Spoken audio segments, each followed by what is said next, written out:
Hello mister Mayank जी, आपके लिए मैंने बहुत ही प्यारा से एक प्यार मोहब्बत शायरी लेकर आया हूँ मयंक जी। ये शायरी को मैंने बहुत ही प्यार से सिर्फ आपके लिए बनाया है जी।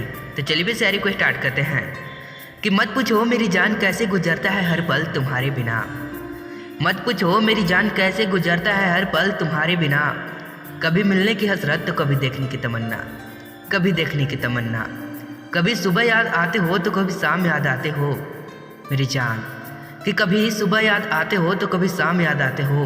कभी कभी इतना याद आते हो कि आईना हम देखते हो नजर तुम आते हो, कि आईना हम देखते हो नजर तुम आते हो। आई लव यू मेरी जान, I love you, I miss you.